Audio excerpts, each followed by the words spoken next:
चलिए ये क्वेश्चन देखते हैं, question number 61। Question number 61 again friction से है। Two touching bars 1 and 2 are placed on the inclined plane forming an angle alpha with a horizontal, figure 1.1 आगे की slide में है figure.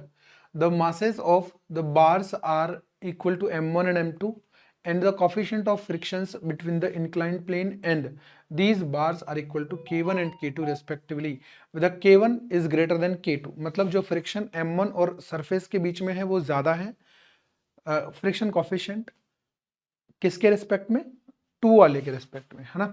The force of interaction of the bars in the process of motion and the minimum value of angle alpha for which the bars starts sliding down, जिसको अपन angle of repose के नाम से भी जानते हैं, तो अपन को वो एंगल भी बताना है।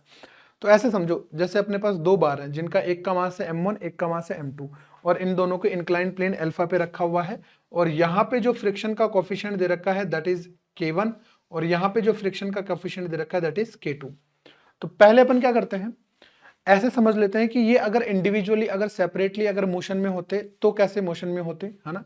और फिर उसके बाद में अपन को पता लगेगा कि ये जो दोनों हैं वो साथ में जाएंगे कि अलग अलग जाएंगे या नहीं जाएंगे, ठीक बात है ना, इस तरीके से। तो पहले अपने पास जो केस है वो अपन ऐसा समझ लेते हैं, मान लेते हैं कि जो k1 और k2 है ना, k1 भी अपने पास tan अल्फा से ज्यादा है और k2 भी अपने पास tan अल्फा से ज्यादा है ना। मतलब k1 और k2 अगर दोनों के दोनों tan अल्फा से अगर अपने पास ज्यादा है तो दोनों ही केसेस में, है ना, m1 and m2 will not move. सही बात है, दोनों ही मोशन में नहीं आएंगे। अब ये जो अल्फा है या फिर मैं बोलूं k1, ये अपने पास एंगल ऑफ रिपोज से डिसाइड होता है कि ब्लॉक चलेगा या नहीं चलेगा। अब अगर मैं मान लेता हूं कि tan अल्फा वो ज्यादा है k1 से भी और tan अल्फा ज्यादा है k2 से भी, तो चलेंगे दोनों, है ना, लेकिन दोनों साथ में चलेंगे कि सेपरेटली अलग अलग चलेंगे, है ना। Both m1 and m2 move, m1 and m2 will move, ठीक है ना। तो देखो अब पहले अपन m1 की बात करते हैं, ठीक है। तो m1 को देखो अपन यहां से एक बार एबीडी बना लेते हैं, m1g लगेगा नीचे की तरफ, और ये एंगल अल्फा है तो ये भी एंगल अल्फा बनेगा, that is m1g cos alpha इधर आ गया, और इसको नीचे लाने वाला जो फोर्स रेस्पॉन्सिबल है that is m1g sin alpha, और यहाँ पे बन गया ये नॉर्मल m1, ठीक है। तो जो n1 है वो m1g cos अल्फा के बराबर होगा। तो जो अपने पास फ्रिक्शन है, kinetic friction, that will be equal to k1 into m1g cos alpha, और ऑब्वियस सी बात है कि ये नीचे की तरफ आ रहा है तो मैं मान लेता हूं कि इसका एक्सेलरेशन जो है वो a1 है, ठीक है। तो a1 की वैल्यू कितनी होगी, नेट फोर्स नीचे m1g sin alpha, m1g sin alpha minus k1 m1g cos alpha बनेगा, ठीक है। डिवाइड बाई m1 कर दूंगा तो एक्सेलरेशन अपने पास a1 आ जाएगा। तो a1 की वैल्यू जो आएगी ना वो देखो कितनी आएगी, a1 इक्वल टू ये आएगा g sin alpha minus of k1 cos of alpha, ठीक है। ये आ गया देखो a1 की वैल्यू। सिमिलरली सेम चीज m2 के लिए अगर अपन करेंगे तो m2 जो है वो नीचे आएगा एक्सेलरेशन a2 से। तो a2 जो होगा वो देखो यहां से कितना होगा, a2 will be g sin alpha minus of k2 cos alpha, ये हो गया देखो a2, है ना। अब अपने पास a1 आ गया, a2 आ गया। अगर ये सेपरेटली मोशन में होंगे तब की बात है ये। अब यहां से अगर मैं यहां पे ध्यान से देखूं तो a1 और a2 में दोनों में से कौन ज्यादा होने वाला है, तो ऑब्वियस सी बात है कि जो a1 है, देखो यहां से देखो k1 जो है वो ज्यादा है k2 से, है ना, k1 ज्यादा है k2 से, तो a1 कम होगा a2 से, है ना। तो a1 जो होगा वो छोटा होगा a2 से। इसका मतलब ये हुआ कि अगर मैं इन दोनों को ऐसे साथ में रख दूं, तो साथ में रख दूं तो जो ऊपर वाला ब्लॉक है वो तो धीरे चलना चाहेगा और जो नीचे वाला ब्लॉक है वो धीरे चलना चाहेगा और जो ऊपर वाला ब्लॉक है वो तेज चलना चाहेगा। तो वो ऊपर वाला जो ब्लॉक है वो नीचे वाले को धक्का मारेगा, ऐसे पुश करेगा नीचे की तरफ। तो दोनों के दोनों साथ में चलने वाले हैं, ठीक है। अगर यही रिवर्स केस होता कि अगर मान लो कि यहाँ पे K1 जो है वो छोटा हो जाता और K2 बड़ा हो जाता, तो होता क्या कि नीचे वाला जो ब्लॉक है वो तेजी से चलता और ऊपर वाला धीरे धीरे चलता। तो दोनों के बीच में कॉन्टैक्ट इनिशियल के बाद में कभी बन ही नहीं पाता। तो ये आगे निकल जाता और ये पीछे रह जाता। तो कभी भी दोनों के बीच में नॉर्मल आता ही नहीं और दोनों सेपरेट सेपरेट एक्सेलरेशन से चलते।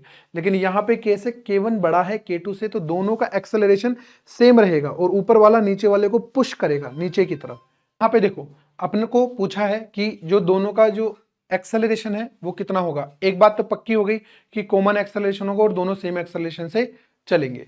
तो दोनों सेम एक्सेलरेशन से चलेंगे तो कितने एक्सेलरेशन से चलेंगे वो यहाँ पे अपन सोल्व करते हैं। देखो इन दोनों को अपन एक सिंगल ब्लॉक मान लेते हैं जिसका टोटल मास है कितना, m1 प्लस m2, और जो अपवर्ड डायरेक्शन में जो फ्रिक्शन फोर्स है वो कितना लगेगा। देखो दोनों की वजह से लग रहा है, तो K1 m1g plus K2 m2g और कोस अल्फा आ गया अपने पास दोनों में सेम, ठीक है।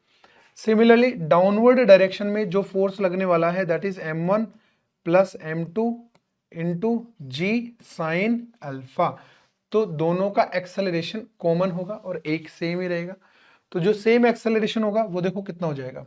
अगर मैं यहाँ पे डिवाइड करूं तो नेक्स्ट में लिख लेते हैं अपन एक्सेलरेशन।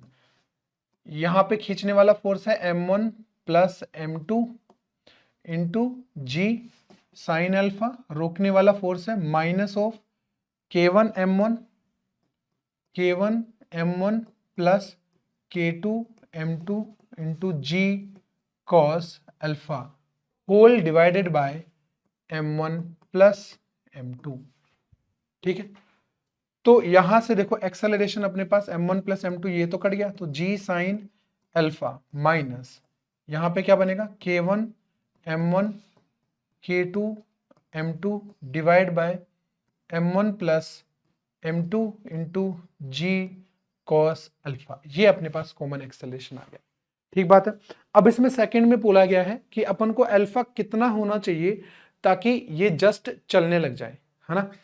तो अगर ये जस्ट चलने की कंडीशन में आएंगे तो एक्सेलरेशन को मैं जस्ट जीरो कर देता हूं, जस्ट जीरो का मतलब है कि जो नीचे वाले खींचने वाला फोर्स है m1g साइन अल्फा जस्ट इसके बराबर हो जाए रोकने वाले फोर्स के। तो एक्सेलरेशन उस कंडीशन में अपने पास कितना रहेगा, जीरो, है ना। जीरो का मतलब है कि अपने पास वो कंडीशन क्रिटिकल कंडीशन आ चुकी है ना। तो जो सेकंड ऑप्शन है बी वाला जो क्वेश्चन है उसके लिए अगर मैं एक्सेलरेशन को क्या कर दूं, जीरो, ठीक है। तो अपने पास यहां पे देखो कितना बन जाएगा, g sine alpha equal to K1 m1 plus K2 m2 divide by m1 plus m2 into g cos alpha. तो यहां से देखो अपने पास tan अल्फा की वैल्यू पता लग गई। tan अल्फा इक्वल टू कितना हो जाना चाहिए, K1 m1 plus K2 m2 divide by m1 plus m2। अगर tan अल्फा इसके बराबर हुआ तो एक्सेलरेशन जीरो रहेगा, अभी चलेगा नहीं वो, है ना, मतलब दोनों ही नहीं चलेंगे। तो चलने के लिए अपन को यहां पे tan alpha should be greater than किसके होना चाहिए, K1 m1 plus K2 m2 divide by m1 plus m2। तो इस कंडीशन में क्या आएगा, मोशन होगा, और अगर इससे छोटा हुआ तो मोशन जो है वो नहीं होगा, अगर इक्वल हुआ तब भी नहीं होने वाला, ठीक है। तो इस क्वेश्चन को इस तरीके से सोल्व कर पाएंगे। चलिए